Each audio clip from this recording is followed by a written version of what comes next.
This is Lisa from Mobile Tech Review, and today we're going to look at the LG Optimus G Pro on AT&T. A lot of words to say right there, but suffice to say, this is their big new phone on AT&T. Literally, it's a 5.5-inch Android smartphone. It has a lot to offer, including a full HD display and the latest Qualcomm Snapdragon 600 CPU. We're going to look at it now. So this is the LG Optimus G Pro, like the Optimus G in a way, but bigger, and instead of having that nice glass back, we have traditional Korean shiny plastic back going on here. No offense, but it's just Samsung and LG seem to just be in love with the shiny black plastics. A little bit of pattern going on, keep it a little visually interesting, and Americans and Europeans particularly have been kind of picking on them for that. Available in indigo blue, which is a blue-black color. Not a bad-looking phone, not a real complex-looking design, I have to say. Silver over here, straight edges. I would prefer straighter edges somewhat on the side to make it easier to grip, but I can understand why they contoured them so much. As you can see here, there's just a thin line right there, because it makes the phone visually look thinner, and because it makes it a little easier to hold, because, of course, this is a 5.5-inch phone. This is big. It's a little bit narrower than the Samsung Galaxy Note 2, which really can make the difference for holding it in your hand if you have a fairly large hand to start with. Anybody who has a small hand is probably going to find either of those phones kind of big and uncomfortable. We're going to show you this versus the Galaxy Note in a minute. I can tell you I had big hands, but I still find this just right as to what the limit is of holding comfortably. With the Note 2, much as I love my Note 2, it feels a little bit wider than what is really comfortable. We have a physical home button here. This also is surrounded by a multicolor LED. Every time you boot it up, you'll see it go through the whole rainbow of LED colors. Kind of keeps you entertained while you're waiting for it to boot up. And we have capacitive soft touch buttons right here. There's our back. There's our menu key. Pretty standard layout. This button has a lot of travel. Some people might find they have to kind of press hard and press long to use it, but I'm not going to complain too much. Not a big deal. 2.1 megapixel camera up here, our earpiece. 5.5-inch IPS LG IPS display. They always make really lovely displays. Cannot fault them here. Very nice, very sharp looking screen. Not as oversaturated and super duper in your face with lovely colors like the Samsung Galaxy phones are, but for those who prefer a more natural look, it's really quite nice. Also, they mess a little bit less with some aspects of Android, surprisingly, because there's a lot of customization here. And while most phones don't run in landscape mode, this one will run in landscape mode. As to whether that's useful, well, that's up to you. I don't know. I actually sometimes find it a little annoying because it's switching when I'm holding it in my hand, just because you get used to using it in portrait mode.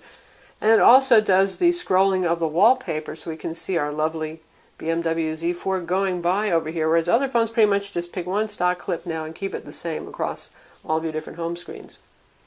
Back to looking around the phone, though, we've got our 3.5mm headphone jack up here, microphone hole. Volume controls are on the side right here, and this is a convenience button. Remember how BlackBerry used to have convenience keys? Same idea here. You can assign whatever application you want to be launched by this button. I've assigned camera. By default, they assign quick memo, but you can assign whatever you want to it.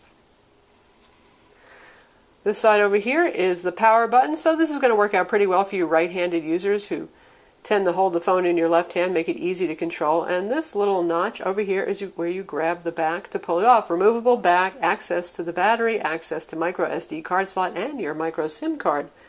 We'll never complain about that. With the Samsung Galaxy phones, it's really easy to rip off that paper-thin cover. And by the way, you can see how quickly this got grimy with fingerprints. This one takes a little bit more effort. You've got to work it around a little bit. Keep pulling from the edges. Then you've got it off, and there it is. And there's your NFC plate here. It does have NFC, like most higher-end phones these days. 3140 milliamp battery. That's a nice, beefy battery. You would expect a giant battery for a giant phone, and you do get it here. Micro SIM card slot, micro SD card slot for expandable storage. Good stuff right there. And you can see there's our speaker, pretty well protected, even with the back off.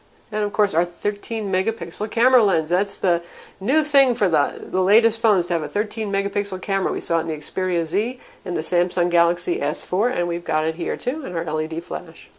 And here's what my senior editor calls the Battle of the Bulb. Our two big 5.5-inch phablets right here, the Samsung Galaxy Note 2 and this being the Optimus G Pro, obviously.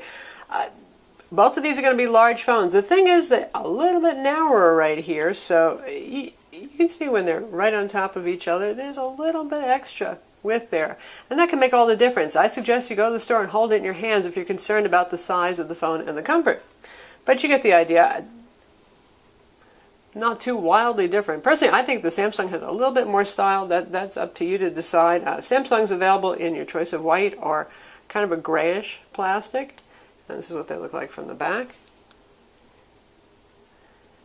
Of course, the Samsung's big claim to fame is the digital S Pen that it has. This does not have it, the Optimus. We're going to have a smackdown of these two guys, so don't you worry about it if you're having trouble deciding between the two of them. And now we have it next to the Samsung Galaxy S4. And isn't this funny? The 5-inch Samsung Galaxy S4, wow, it feels like kind of diminutive in my hand, to be honest. And there's a difference in the size right there, superimposed, you can see. Not hideous. It won't look immense until we put the iPhone 5 in front, so let's just do that right now. So here is our iPhone 5 side by side. Looks like something that you got in the cereal box as a gift in comparison to this, doesn't it? It just looks like really teeny. Not to say the iPhone 5 is a toy. It is an awesome product. It just looks, well, miniaturized. And here we have them on top of each other. So if you are using an iPhone, you're wondering what the size difference is going to be like, there's going to be a big change in hand. Now, you might be thrilled if you were really, really hoping for, you know, a whole lot more screen real estate, but otherwise, And lastly, we have it next to the HTC One, the pretty aluminum guy. 4.7-inch display, but it's about the same size as the 5-inch Galaxy S4, so in the ballpark of big phones right there. Both of these using LCD displays, IPS-like technology with the LCD 3 on the HTC One, so similar displays. Still, you can see that the Optimus G Pro is a little bit cooler in its colors. The oranges don't pop as much, and the blue tones are accentuated a bit more. And in the back view, that's where we start to get, well, wildly different, because you've got this aluminum unibody design going on with the HTC versus the patterned black gloss plastic of the Optimus. Speaking of IPS, and that means wide viewing angles, as you can see right here, flat, funny angle right here, other than the little glare it's picking up, but you can see how nicely the screen still shows up, even at this indirect an angle. It's a really nice looking display. Again, it is going to depend when you're picking your phone how much you like really vibrant warm tones, if you want the super saturated color, that kind of thing. But honestly, this is really, really nice. Full 1080p, 1920 by 1080 and 5 inches, so you're talking about very high pixel density, and that's one of the places where it kicks the poor Galaxy Note 2's little rear end, I have to say, because that one has considerably lower resolution than this. It also has a fast CPU inside, as with the latest generation phones we've seen with the HTC One and the Samsung Galaxy S4. We have a 1.7 gigahertz Qualcomm Snapdragon 600 CPU. Samsung Galaxy S4 actually ups that to 1.9 gigahertz, but it benchmarks about the same as the 1.7 gigahertz on the HTC One, so we're not going to get too picky about the 200 megahertz difference. Anyway, latest generation, you thought that quad-core Qualcomm Snapdragon S4 Pro was pretty hot in December.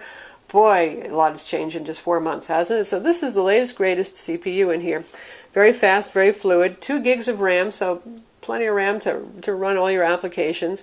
It steps up to the plate with 32 gigs of storage, which is pretty nice compared to the Samsung Galaxy phones that start with 16 gigs of storage.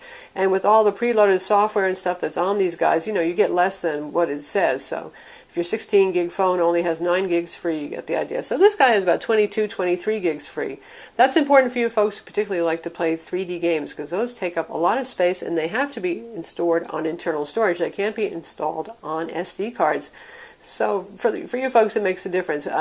For those of you who don't download a lot of 3D games, which can be 2-3 gigs each, even more sometimes, less of an issue there. Speaking of speed, the phone does well in benchmarks. It doesn't do quite as well as the HTC One and the Galaxy S4. That's been a continuing theme with LG too. Their weak points are often battery life and not getting quite the same synthetic benchmark results that some of the competitors do using the same CPU. It's still very good news here. The quadrant was 11,994. In comparison, the HTC One and the Galaxy S4 is scored in the low to mid 12,000, so just a little different there. Antutu is 18,561. We saw 20,000 to 24,000 on the competitors there. Again, synthetic benchmarks are synthetic benchmarks, but if a phone feels and is fast and runs everything that you want, keep it in mind, you know. GL Benchmark 2.7, the Egypt HD 2.5 test, 29 frames per second on screen, 28 frames per second off screen. Geekbench 2, 2216, which is a good showing, but not as amazing as the Samsung Galaxy S4, which is the fastest so far in Geekbench 2 for a phone at 3,230. In comparison, the HTC One scored 2,637, so again, a little bit lower on this guy here. And on SunSpider, it scored a very respectable 867, where lower numbers are better, and the 800s are where the best phones are today, so good times. Speaking of SunSpider, which measures JavaScript performance, we have both the standard WebKit browser on board, and we have Chrome, so you have both web browsing options available. Flash is not pre-installed, so I side-loaded it, and it works just fine with the built-in WebKit web browser. So for those of you who care about Flash, keep that in mind. In terms of UI enhancements, this is LG's Optimus UI, and it reminds me a lot of TouchWiz, sorry to say, but it's a little bit more toned down than that. A lot of the customizations they do, though, I actually find are pretty useful. For example, you got the drop down here of quick access to your wireless radios, your GPS, your sound, airplane mode, screen rotation on and off, quick remote, which we'll talk about a little bit more. It's your TV AV remote control, and their quick memo application. And you've got QSlide apps as well. And QSlide apps, you can see there's only these 4 that are here, which is too bad. The overseas version has supported even more apps, but this is little floating versions of your applications. It can be pretty handy. So say we wanted to get our notepad up.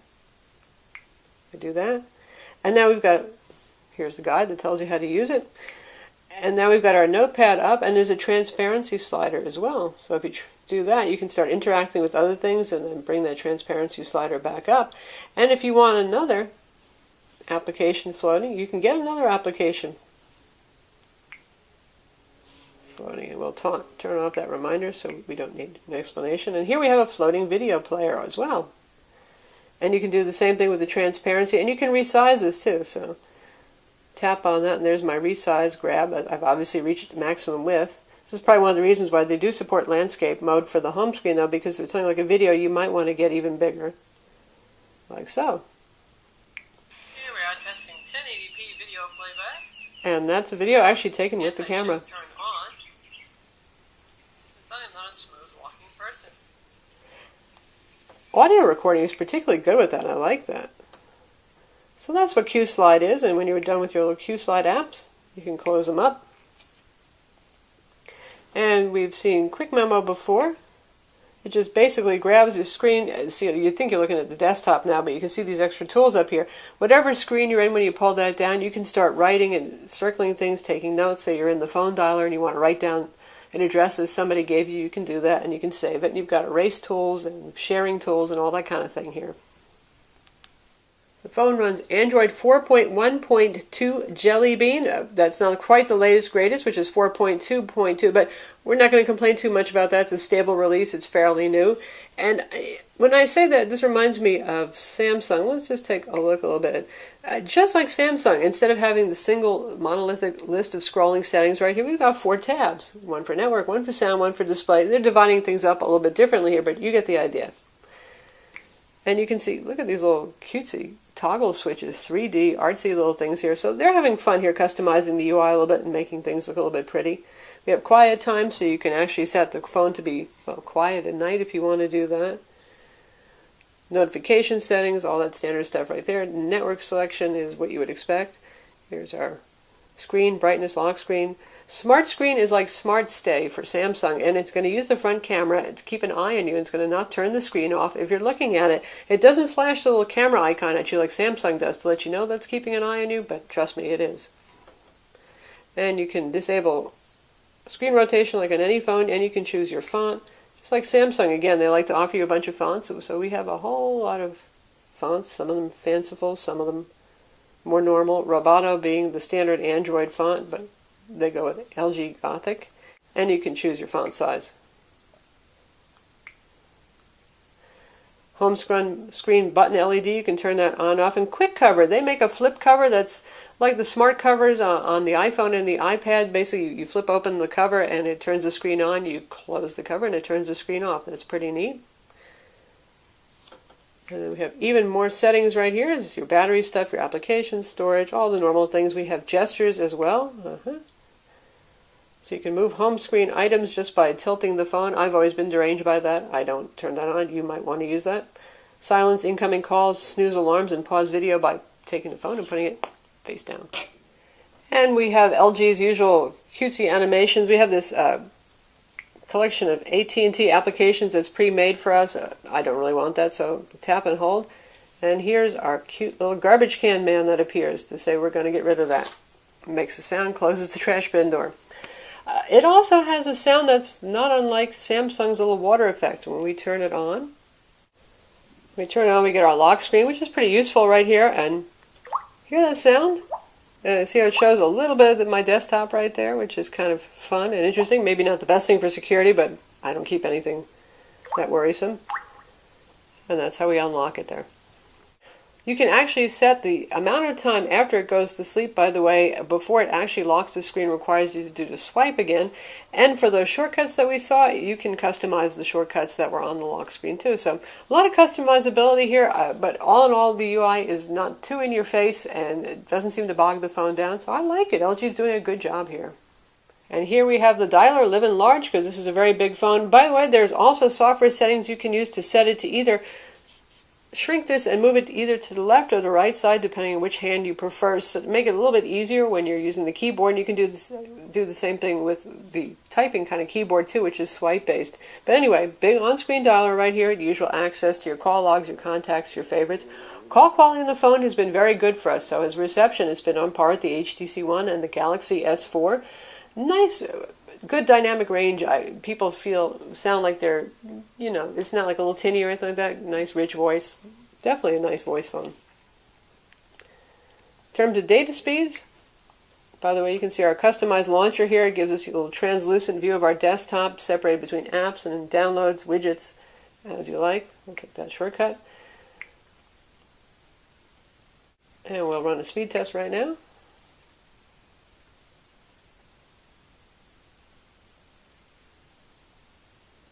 And that's actually one of the lower results that we've gotten so far. We'll show you some other results in a minute that we've gotten with the phone.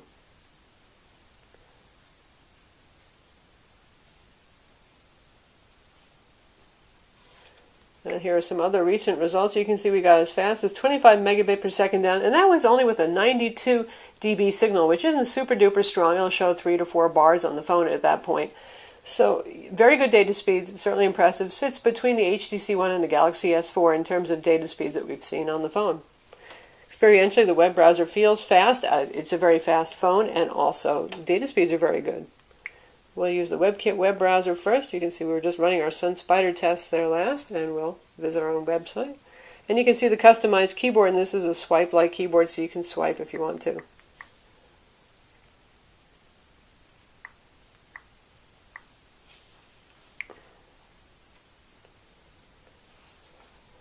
It loads up nice and fast, and that was not cached, by the way.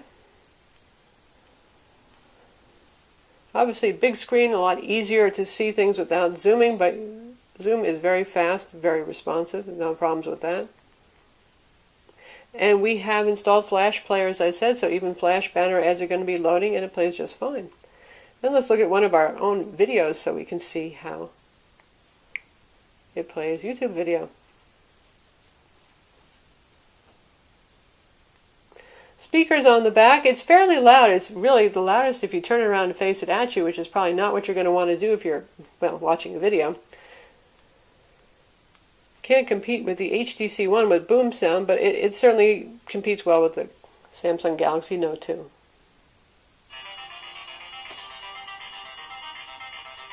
Viewable phones outdoors. While the Samsung Galaxy S4 So here we are playing one of our own videos.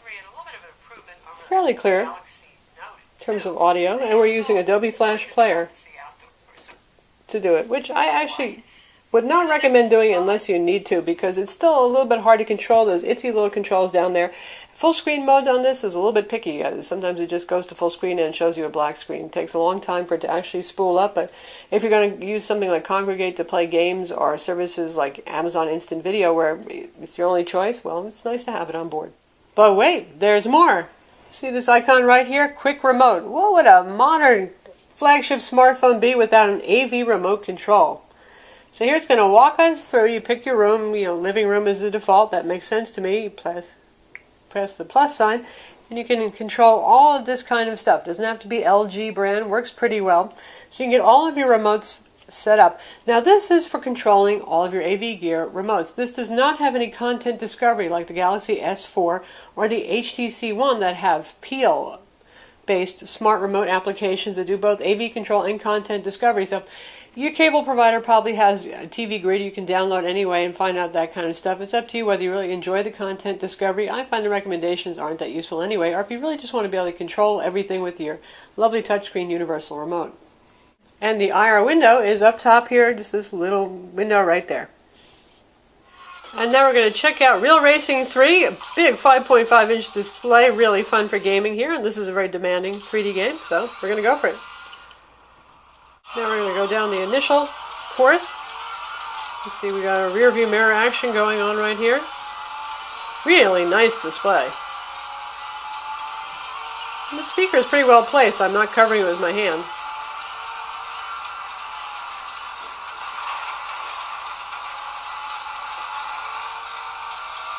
Control is good, frame rate's good, even with that many cars on the screen. Something that could bog it down. Really, really, very nice performance, as you'd expect from the Qualcomm 600.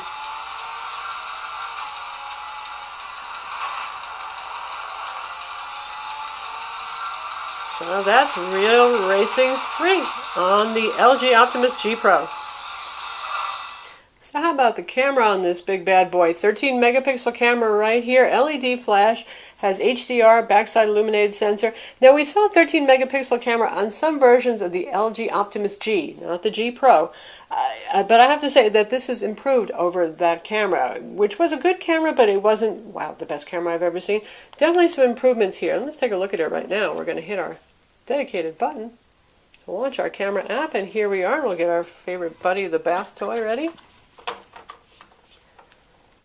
Right now, the UI looks pretty simple because we're in intelligent auto mode. And somehow that, when I say that, that triggers the voice command. Now, you can take pictures just using your voice, which might seem like a gimmick, but with a phone this big, it's easy to barn door when you hit it and make it move a little bit. So it can be useful to say things. And you can say kimchi, cheese, whiskey. Don't ask me why. That's built in there, that feature. And a couple of other words. Well, it might seem a little snap-happy once in a while there. You might get an extra shot or two when you're doing that. Some words, really, I don't know why it's snapping, but it's not a pervasive problem. Again, you might get a couple of pictures. Anyway, you can see right there, there's that icon. You can switch back and forth. If you turn off intelligent auto mode, then you get access to a whole lot more settings over here, including scene settings. We have panorama, HDR mode, VR panorama, burst shot, and beauty shot. Not as many settings and modes and fun things like fisheye and motion effects that you get on the Galaxy S4 and on the HTC One, but certainly enough to take a lot of nice pictures. And here we have cheese shutter, which is the thing that we've been using to take pictures with, just using our voice, and we can turn that off.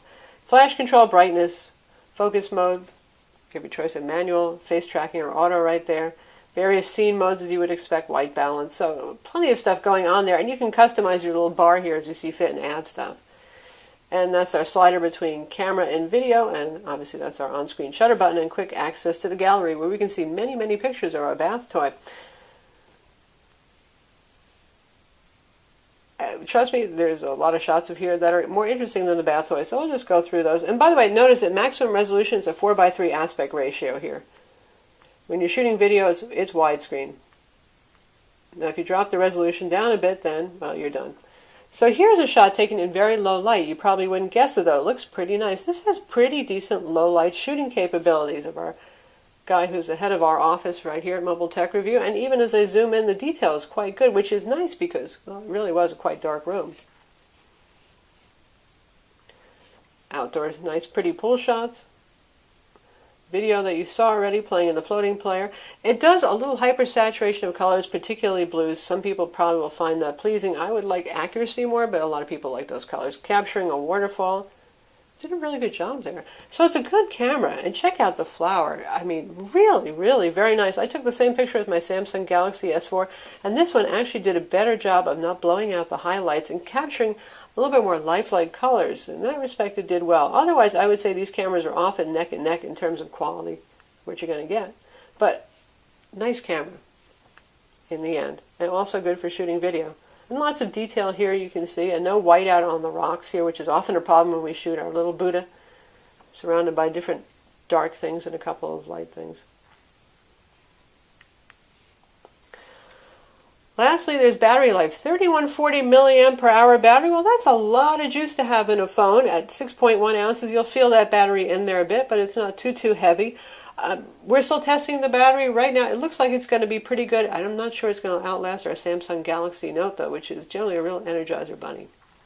So that's the LG Optimus G Pro. It's available now on AT&T. It's $199 with contract, and I'm really proud of LG. They've done a lot of good stuff here. It used to be all their phones were good, but there was always some kind of really important caveat. Not with this one. Everything is just really nice. If you're looking for a real big phone, don't need the pen that the Samsung Galaxy Note 2 offers, definitely take a look at it.